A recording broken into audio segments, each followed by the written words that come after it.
I am the true vine, and my Father is a gardener, declared the teacher whose words carry the breath of eternity, Jesus of Nazareth. From that moment, every branch that thirsts for meaning and every heart longing for purpose finds its place in the living network of divine love. In the stillness of dawn, when the world slumbers beneath the gentle light of creation, we are invited to listen to the rustle of unseen hands tending to life's hidden corners, shaping each soul with tender precision. There is a sacred intimacy in the image of the gardener, whose eyes never stray from the fragile shoots eager to unfurl.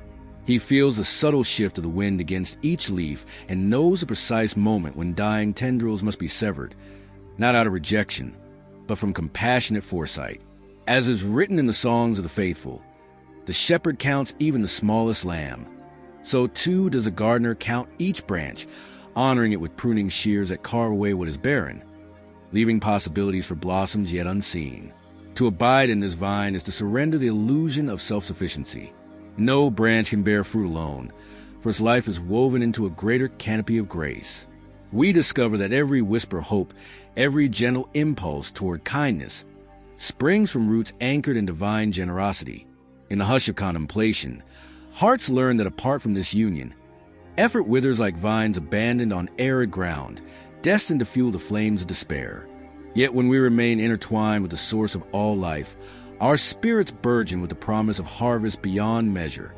This communion is not a distant doctrine, but a living presence, as palpable as the sun's warmth on an awakening field. The words uttered long ago remain as fresh as morning dew, cleansing thoughts and intentions with their purifying power. As a poet once reflected in the inspired verses of old, the heart that listens to the word becomes a wellspring of joy, its waters unable to contain themselves, overflowing into every corner of human experience. In this continual cleansing, we are prepared to receive the abundance entrusted to us. In that same breath of revelation, love is proclaimed not merely as emotion, but as the highest commandment. Greater love has no one than this, to lay down one's life for friends. Those who heed this call transcend the narrow confines of self-interest and step into the radiance of self-giving. Such devotion echoes the psalmist's truth that love endures through every trial, and that even in the valley of shadows, the faithful find solace in the promise of an eternal embrace. The branches that bear the fruit of love become testaments to the gardener's tender care and the vine's unending vitality. Yet the journey of abiding is not without its shadows. The world, which once welcomed us as its own, may turn cold in its misunderstanding, for it cannot grasp the language of sacrificial love. History bears witness to those who persecuted the healer, thinking their actions holy, and so must as follow prepare their hearts for trials that test the very essence of faith. In those moments, remembrance of the Master's warning becomes a lamp to our feet, guiding us through darkened paths and reminding us that suffering born in love is never without purpose. Hope emerges when the promise of the Advocate unfolds. The Spirit of truth, sent from the source to dwell within us, to testify of the vine's life, to illuminate hidden depths, and to herald what is yet to come. Like a gentle breeze stirring ancient forests, this presence moves us beyond the limits of our understanding, revealing that every hardship is but a prelude to a greater revelation. The Comforter speaks not in lofty proclamations, but in the silent language of transformation, guiding each soul into holiness as surely as rain awakens parched soil. When grief and joy entwine, we stand at the threshold of mystery. Weeping may last through the night, yet the dawn is certain to break. A mother's pain at the birth of a child gives way to a joy so profound that sorrow is forgotten. In that rhythm of loss and celebration, the heart discerns a divine pattern woven through every human story. It is there in the crucible of vulnerability that the promise of unshakable joy resonates, assuring us that no darkness can extinguish the light born from the vine. With every word spoken, the Master lifts our gaze from the temporal to the eternal, no longer bound by shadows and riddles. We are drawn into the clarity of truth, discovering that the Father's heart beats in rhythm with ours. This intimate knowledge transforms prayer into a conversation of mutual delight, where petitions spring from love and where answers arrive in seasons known only to the gardener. The branches that reach outward learn that true strength comes from yielding inward, and that in self-emptying, they find the fullness of life. As this reflection unfolds, the soul perceives an invitation to deeper connection, a preparation for truths yet to be unveiled. The narrative of the vine has only just begun to reveal its wonders, and in the coming passages we will journey further into the heart of the gardener's workshop, exploring how the touch of divine hands shapes destinies, how the call to friendship transcends service, and how abiding love transforms the ordinary into the extraordinary. Let us remain in this sacred union, poised on the threshold of revelation, ready to bear fruit that will last beyond the boundaries of time. In the tender hush that follows revelation, the soul leans forward, eager to taste the sweetness of communion. From a vine's heart flows sap of unfathomable richness, and each branch trembles with the potential to bear blossoms that whisper of heaven. This is a great mystery unfolded. Life springs not from striving, but from surrender, not from grasping, but from yielding. As the morning light filters through ancient leaves, illuminating motes of dust that dance like prayers, we come understand that to remain is to receive, to abide is to flourish. The gardener's hands move with infinite compassion, tracing the contours of every bud, discerning between what must be nurtured and what must be released. In the silence of pruning, the branch learns a paradox of growth. Loss begets abundance. When unproductive limbs are removed, the vine's energy is redirected toward the promise of new shoots, and unseen forces awaken to quicken the pulse of life. So, too, in our inward seasons, difficult choices carve away old patterns, clearing space for grace to take root and for virtues to bloom in the fertile soil of the heart. In this sacred collaboration, the branch grows ever more aware that its destiny is entwined with the vine's rhythm. Each breath, each pulse of life, is shared. Whenever the sun's warmth arrives or the rain's gentle kiss descends, the entire ecosystem rejoices together. We perceive, then, that joy is never solitary. It ripples outward, infusing community with its fragrance. When one believer bears fruit of compassion, another tastes its sweetness, and a third finds courage to trust. Love becomes the currency of heaven, exchanged not in ledger entries, but in acts of kindness that cross the threshold of mere obligation into realms of genuine fellowship. And yet, there are days when the burden of remaining feels too heavy to bear. Doubts arise like shadows creeping across the vine, and the promise of fruit seems distant. In such moments, the gardener draws near, his voice a whisper in the rustling leaves. "Abide in me." It is the same gentle encouragement that once stilled a storm-tossed sea, reminding every branch that no tempest can undo the bond forged in divine love. Strength is renewed not through human striving, but through the soft insistence of presence.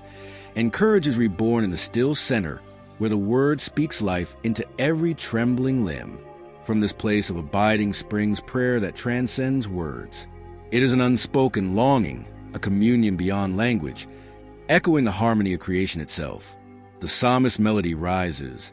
As the deer pants for the water, so my soul longs after you. In that thirst we find not desperation but hope.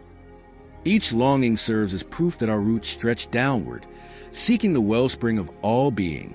And when the Spirit stirs within, transforming our small cries into symphonies of praise, we realize that prayer is the branch's voice, lifted in gratitude, guiding every fragment of our existence toward a fullness promised by the vine. But life in the vine is also marked by seasons of testing. Just as winter's frost descends upon even the hardiest vineyard, trials will come to strip the leaves and expose our vulnerability. Yet beneath the cold exterior, the vine's heart remains alive, sheltered by the gardener's care. In those stark landscapes, faith becomes an ember that refuses to extinguish, and hope awaits the warmth of spring. The roots dig deeper, anchoring us more firmly in unseen realities, and we discover that even in apparent desolation, the divine presence nurtures hidden growth. In the company of fellow branches, we learn that bearing fruit is never a solitary pursuit. Community provides both challenge and encouragement. When one branch falters, another offers its strength. When one bears abundant harvest, it scatters seeds for all to share. The early church became a living tapestry of interconnected lives, each thread representing a testimony of grace. From the apostles' fellowship in breaking bread to the gentle hospitality extended to strangers, history bears witness to the vine's capacity to weave souls into patterns of mutual care. And still today, as hearts unite in prayer, service, and sacrifice, the world catches glimpses of the gardener's handiwork. Yet the world beyond the vineyard often misunderstands the ethos of the vine. It prizes speed over patience, performance over presence, appearance over authenticity. It confuses a shimmer of outer success with the deep glow of rooted faith. The branches on show may look lush, but may hide hollowness at the core. Therefore, the gardener must sometimes cut away not just the visibly withered, but also the subtly lifeless. Branches that glisten but bear no true fruit. This trimming is an act of love, for without it, the vine would waste precious resources on sterile display rather than nourishing vibrant life. When the sower walks among the vines, she does so with keen eyes and tender heart. She binds the wayward shoots to the sturdy frame, guiding their growth skyward. She tends the soil, ensuring nourishment reaches each root. She watches over budding clusters, ready to intervene at the sign of disease or drought. So, too, does our heavenly gardener tend to us. He weaves our experiences, joys, sorrow, challenge, triumph, into a tapestry of transformation. He invites us to learn the art of resilience, to discover strength and fragility, to taste the sweetness of the divine even amid the bitterness of trial. In every season, the invitation remains unchanged. Abide in me. This abiding is neither passive nor static. It is a dynamic posture of trust, an ever-renewed choice to remain in the flow of divine vitality. It means yielding our agendas to a higher purpose, opening our hearts to rhythms we cannot fully predict, and trusting that the hands that prune also protect, that the touch that wounds also heals. In this interplay of divine sovereignty and human surrender, life thrives beyond measure, and every branch, however small, can become a conduit of grace for a world in need. As the vine extends its reach, its branches become paths for life to travel. Fruit appears in myriad forms.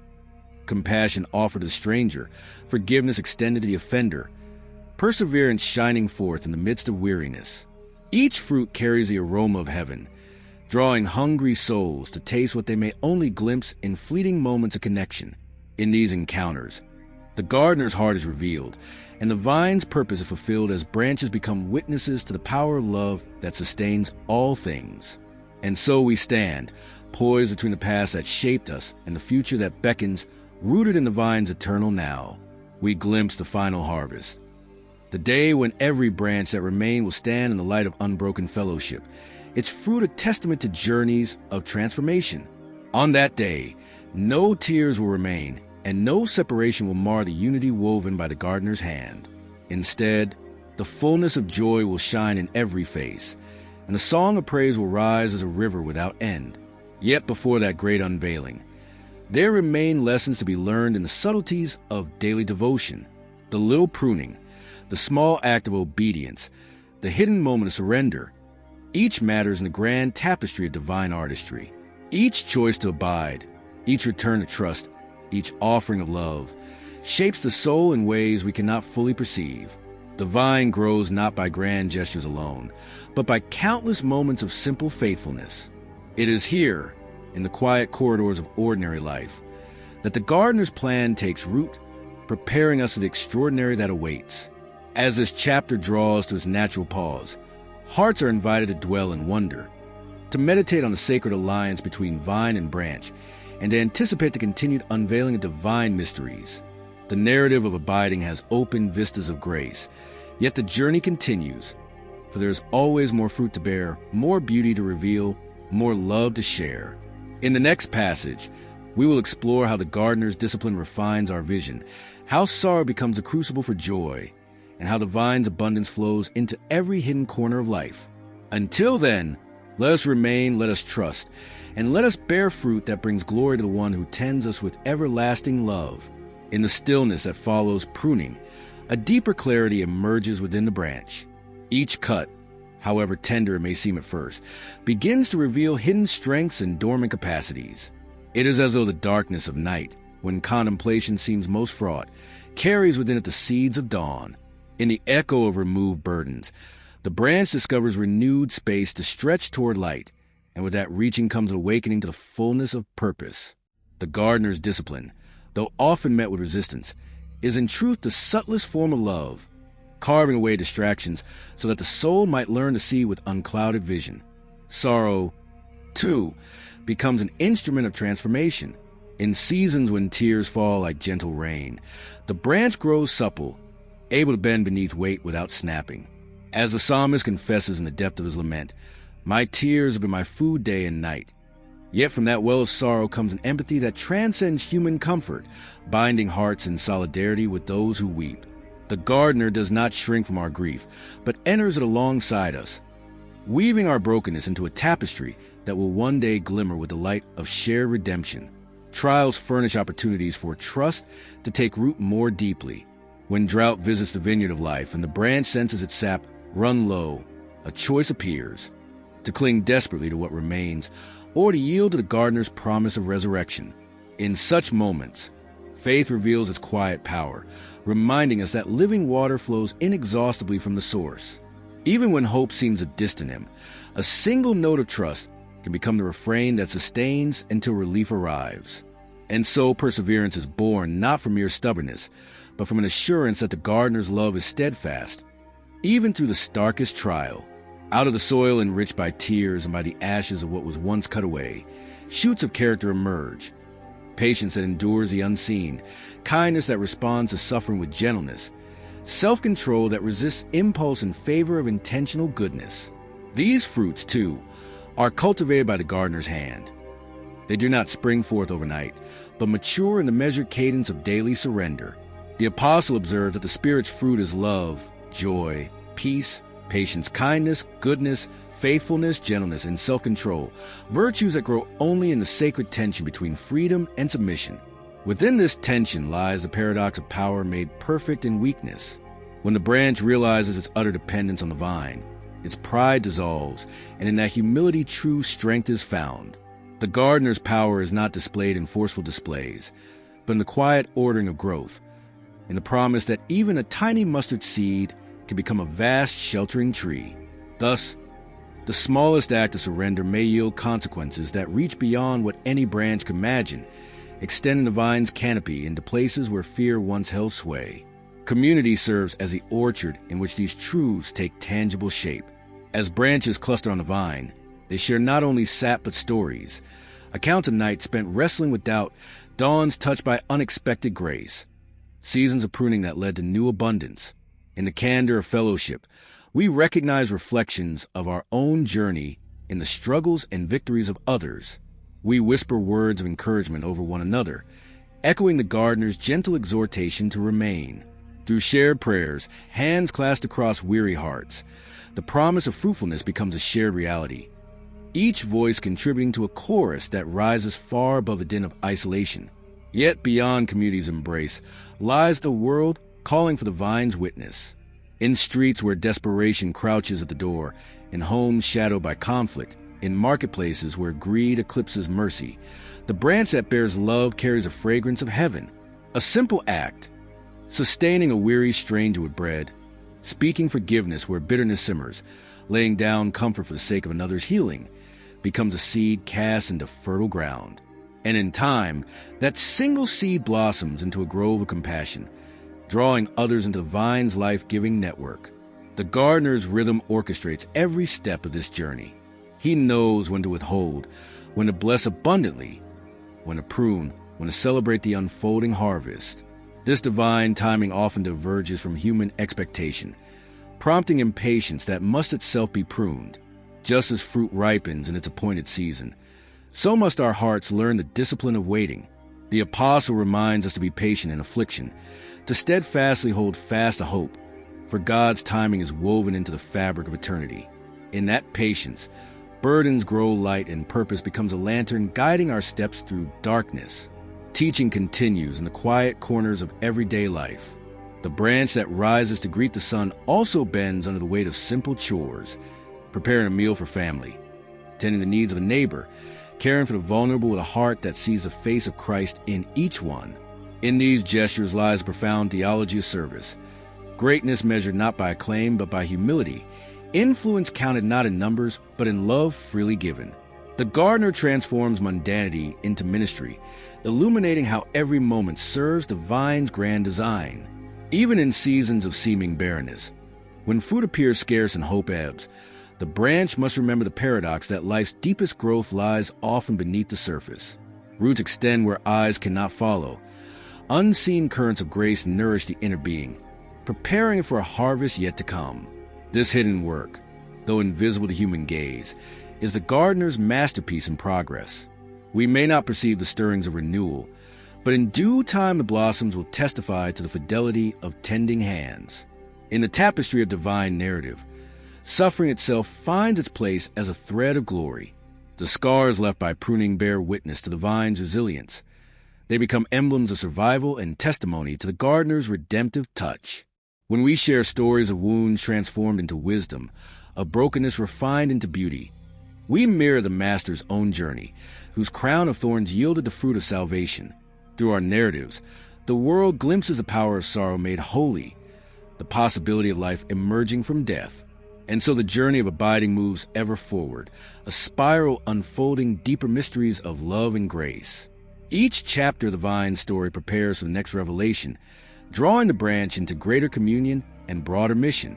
In the coming passages, we will explore how the gardener equips us with spiritual senses to discern truth from falsehood, how the vine's communion empowers courageous witness in hostile terrain, and how the final harvest will unite all creation in an unbroken chorus of praise. Until then, let us lean into the discipline of prayer, the discipline of service, the discipline of patience, confident that every moment spent in remaining is an investment in eternal fruitfulness. May our lives, entwined with the vine, bear witness to the gardener's love in every branch, in every leaf, and in every blossom, until the harvest dawns and the harvester says, "Well done, good and faithful servant." The gardener's promise resounds, "Behold, I make all things new," and within that utterance lies the seed of resurrection. The branch, scarred by pruning and tempered by trial, reaches out toward the light, discovering in its own vulnerability the spark of new life. As morning breaks, the vineyard emerges in gentle radiance, each leaf glistening with unspoken possibility. The gardener walks among the rows, his presence both unseen and supremely intimate. He pauses where a slender shoot emerges from a weathered stump, recognizing in its tender curve the miracle of perseverance. There, in the hidden places of the heart, true fruit begins its slow ripening. We, too, learn that after every winter of sorrow, there comes a spring of restoration, when brokenness becomes a very cradle of hope. In this season of renewal, the vine senses awaken to deeper truths. Sight becomes vision that discerns the beauty hidden in humble places. Ears become attuned to the silent music of heaven. The palate tastes the sweetness woven into each act of sacrificial love. The Spirit, sent from the Father, breathes life into these senses, guiding the branch beyond mere facts into realms of mystery. As the disciples once discovered on the road to Emmaus, recognizing the presence of the risen one transforms every encounter into a doorway to wonder. Armed with this renewed awareness, the branch steps into the world as a bearer of light. No longer content with secluded devotion, it entwines itself with bustling streets and crowded marketplaces, bringing fragrance of grace wherever it goes. In marketplaces where bargaining and scarcity breed fear, the generous hand offers sustenance. In homes riven by conflict, the soothing voice brings reconciliation. In prisons of addiction, the gentle word breathes freedom. Each act becomes a living parable, echoing the teacher's mandate to love as he loved and to serve as he served. Yet mission unfolds not as a grand spectacle, but as quiet fidelity. The baker rising before dawn to prepare bread for a weary city, the teacher offering wisdom to curious minds, the volunteer bearing company to the lonely. These simple consecrations are threads in the vine's tapestry, each essential to the whole. The gardener regards these humble sacrifices with delight, for they embody the vine's essence, life given away to nourish others. In them, the world glimpses that true greatness lies not in accumulation but in surrender. But the path of witness is not without opposition. Among the vines stand thorns of misunderstanding and brambles of hostility. Those who hear the fragrance may recoil, unwilling to relinquish old allegiances to power and pride. Like the master who faced accusations and lies, the branch may endure slander or contempt for its loyalty to the true vine. Yet these afflictions become badges of honor, transforming persecution into solidarity with the one who was crucified, and reminding the world that the cross, though a symbol of suffering, is also the fulcrum of redemption. In suffering, the gardener's presence shines most brightly. When the branch is weighed down by sorrow or beset by fear, The Spirit's comforting touch reassures that no pain goes unnoticed. The psalmist's words resonate. Even though I walk through the valley of the shadow of death, I will fear no evil, for you are with me. In that promise, the vine becomes a refuge, not because pain is banished, but because the gardener dwells intimately within every wound. His nearness turns midnight into sanctified space, where tears are held as precious offerings. From this place arises courage, not the absence of fear, but the resolve to press on amid trembling. The early believers found strength to face lions' dens and fiery trials because they had tasted the vine's life and knew that neither death nor persecution could sever the bonds forged in love. Their stories ripple through time, inspiring new generations to stand firm in conviction, trusting that the same power that raised a vine from the grave works in them still. As the vine extends its reach, it invites the world into fellowship. The banquet table spreads wide, not reserved for privilege, but open to the poor, the outcast, the brokenhearted. Here, social barriers dissolve, and a new humanity emerges, one defined not by status or lineage, but by shared participation in the divine life. In this communion, the fullness of joy is glimpsed as prophets and shepherds, priests and laborers gather as equals, their voices lifted in a symphony of redemption. In the discipline of this shared life, wisdom takes root. The gardener teaches that true freedom springs from obedience, that by keeping his commands, we abide in his love. Obedience is not drudgery, but the nourishing current that circles the vine, guiding every branch in harmony with the Creator's design. Each command, like a golden thread, weaves through the complexities of morality, revealing patterns of justice, mercy, and humility. When the branch aligns with this divine structure, it resonates with the symphony of the cosmos. Yet the depth of obedience extends beyond external adherence. It calls for the transformation of motives. To love the neighbor becomes not an act of duty, but an overflow of a heart captivated by love. To seek justice is not to score points in a moral ledger, but to reflect the gardener's heart for the oppressed. In this inner metamorphosis, the fruit ripens into authenticity, a sincerity that dissolves hypocrisy and reveals the vine's capacity to foster genuine integrity. As the days progress, the vineyard matures into a living cathedral. Sunlight passes through each leaf, illuminating the mystery of interdependence. We perceive that the vine's life is not merely biological but spiritual, that its fruit constitutes the building blocks of the kingdom to come. Compassion becomes a mortar community. Joy, the vaulted ceiling. Peace, the stained glass that throws colored light into darkened souls.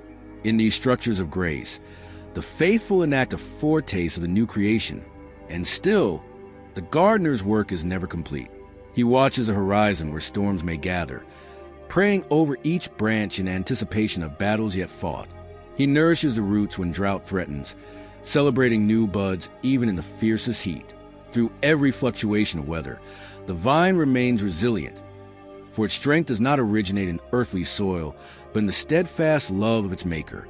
In the final chapters of this pilgrimage, the harvest will beckon, a moment when every branch that abode will stand radiant in unbroken unity. The bounty gathered will overflow, feeding the nations with the life that conquers death. Tears will be wiped away, and prayers of longing will give birth to songs of exaltation. In that consummation, the gardener's purpose finds completion, his joy fulfilled in the communion of all creation. Until that day dawns, the branch presses on, learning anew each morning to draw life from the vine, to trust the gardener's touch, and to bear fruit that testifies to love's triumph. Thus continues the sacred story, an endless spiral of pruning and growth, of surrender and renewal, of abiding and fruitfulness. Each moment a step deeper into the heart of the true vine, whose life breathes hope into every branch.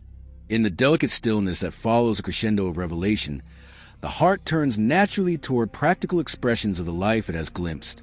To abide in the true vine is to embrace habits that transform intention into reality, that cultivate soil rich enough to sustain the tender shoots of faith, and that position every branch to bear fruit for the glory of the gardener.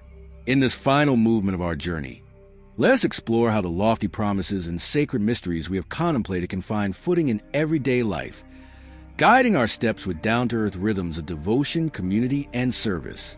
Each morning, before the world demands rush and claim our attention, we might carve out a quiet interval of solitude, In the hush before dawn, when the air stills and the pale horizon promises new mercies, we can settle the mind with simple invocation. Here I am, vine and gardener, speak to me. Rather than racing through a checklist of tasks, we linger in expectancy, opening our senses to the whisper of the Spirit. This practice need not last an hour. Even 10 minutes spent in silence, breathing with awareness, can reorient a weary soul toward its source. Over time, this morning tether to the vine becomes a lifeline, an anchor that steadies the spirit when storms of worry assail. As the day unfolds, the Word, a living stream that cleanses and revitalizes, finds its place at our lips and under our skin. Rather than treating Scripture like an academic exercise, we read it as a conversation with the gardener. In the opening verses of John, we hear the call to remain. In the Psalms, we discover the language of our own longing. In the epistles, we find encouragement for trials and vision for the race set before us. Journaling can tether these readings to personal experience, writing down a verse that resonates, then inviting the Spirit to illuminate its meaning in our current context. This habit trains the heart to see divine fingerprints on the ordinary, and to remember that each day is a page in the story God is weaving. Prayer, too, blossoms when it moves beyond a formula of petition. Having learned that abiding ushers us into gardener's presence, we speak with honesty, naming fears, confessing hidden sins, expressing gratitude for blessings often taken for granted. We pause to listen, not merely to inform the heavens of our needs, but to discern the Spirit's promptings.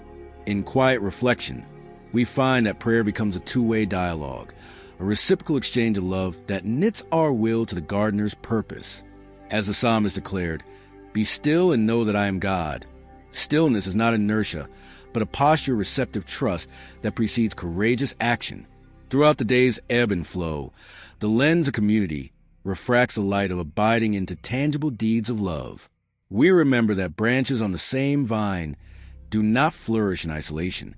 The office becomes an altar when we offer encouragement to a discouraged colleague. The kitchen becomes a sanctuary when we share a meal with someone in need. The neighbor's doorway becomes a pulpit when we pause to listen to burdens carried in silence. These encounters need not be dramatic. A simple cup of water offered in Jesus' name carries the fragrance of heaven. In weaving our personal practices of prayer and Scripture into the fabric of relationships, we embody the vine's generosity, scattering seeds of grace in every direction.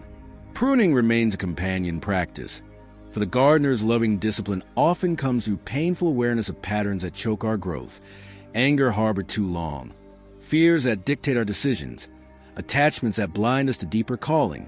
We partner with the Spirit to name these thorns, neither excusing nor hiding them, and to invite the gentle surgery of confession and accountability. A trusted friend, mentor, or spiritual director can serve as an instrument of healing, offering honest reflection and prayerful counsel. Through such vulnerability, the cup becomes a doorway to freedom, and our roots sink more deeply into authenticity. Service emerges as a natural outflow of abiding. Having tasted the vine's life, we cannot help but extend it to others. Whether through organized ministries or spontaneous act of compassion, we look for opportunities to lay down convenience for the sake of another's well-being. Volunteering at a food pantry, tutoring a child who struggles to read, offering respite to a caregiver worn by constant attention. These acts carve channels through which the gardener's compassion flows into the world. In each instance, we learn that service is not a burdensome duty, but a joyful participation in the transformation of human hearts. As evening approaches, we return once more to the inner vineyard, reflecting on the day's harvest. What fruits of love, joy, peace, patience, kindness, goodness, faithfulness, gentleness, and self-control have manifested? Where did we stumble, and what thorns still linger? Rather than self-condemnation, we offer this inventory with gratitude, grateful for moments of grace and for the Spirit's patient presence even amid failure. This act of examen, as practiced by ancient saints, becomes a sacrament of awakening, reminding us that tomorrow's dawn will bring fresh mercies and new opportunities to abide. Sabbath rhythms fortify this weekly cadence of devotion. One day each 7, we release the tyranny of tasks and calendars, trusting that the gardener sustains his creation. We step away from screens and schedules to savor the beauty of rest. a walk in quiet woods, a family meal unhurried by to-do lists, an afternoon read under the open sky. In these sacred pauses, our souls breathe deeply, integrating lessons learned and anticipating blessings yet unseen. The Sabbath acts as a reminder that rest is not optional but intrinsic to the life of the vine. It is a fertile gap in which creativity flourishes and spiritual vision sharpens. In seasons when drought or trial presses hard, we lean even more fully into these disciplines. We reach for correspondence with fellow branches, letters, calls, or video chats that refresh hope. We revisit passages of Scripture that speak most directly to our need, allowing the living Word to drench us in promises. We speak aloud our lament, trusting that the gardener has anointed our tears as offerings, and that every drop enriches the communal soil of compassion. In these lean times, we learn how intimacy with the vine sustains life even when external circumstances seem desolate. Financial stewardship, too, becomes a branch-level practice of abiding. Recognizing that every blessing is rooted in the gardener's provision, we manage resources with gratitude and generosity. We create budgets that reflect kingdom values, allocating not only for personal needs, but for the needs of the poor and the mission to which we've been called. We invest our time as carefully as our money, mindful that hours spent in superficial pursuits starve the soul. In aligning our finances and our schedules with the principles of the vine, we ensure that every resource contributes to abundant fruitfulness. Even as technology accelerates our world, we guard against the vine's branches being choked by the weeds of distraction. We establish boundaries, designated times away from screens, nightly digital fasts, periodic retreats to silence and solitude. In this intentional unplugging, we create breathing space for the Spirit's voice, allowing our hearts to attune to whispers that drown under the din of constant connectivity. By setting such limits, we honor the gardener's invitation to remain, not to be tethered to devices, but to dwell in the soil of divine presence. Mentorship and discipleship serve as bridges between personal abiding and communal legacy. We invite those younger in faith to walk alongside us, sharing both our triumphs and our failures. We demonstrate how to carve out sacred time, how to discern the Spirit's guidance in daily decisions, how to pray through the storms. In pouring out what we have received, we discover that the vine's life multiplies exponentially. A single fruit shared propagates new branches across generations, ensuring that the gardener's work continues long after our individual stories conclude. In the tapestry of these practices, we find that abiding is not an isolated endeavor, but the heartbeat of a flourishing ecosystem. Spiritual disciplines, community engagement, service, rest, stewardship, digital discernment, and discipleship interweave to form a living orchard where each branch supports another. We bear witness to a deeper reality. The gardener's love encompasses every dimension of life, and our response is found in integrated habits that weave faith into every context. May the threads of our devotion grow ever more intertwined with the vine's life, so that our days become melodies of grace, harmonizing prayer with action, solitude with fellowship, rest with mission. Let us remember that practical advice is not a set of rigid rules, but an invitation to love wisely, to serve joyfully, to rest trustingly, and to remain surrenderingly. As we embrace these rhythms, we discover that our lives become gardens of delight, reflecting the gardener's artistry in profile and in flourish. In the end, when our earthly pilgrimage concludes and we stand before the Master, we will find that the simple choices to remain, morning devotion, scripture meditation, heartfelt prayer, compassionate service, honest confession, Sabbath restoration, have grown into a forest of testimony. Our branches, once fragile, bear fruit that whispers of redemption, healing, and unending life. And the gardener will gaze upon the vine he has tended, declaring, "Well done, branch that remained. Enter into the joy that is no end."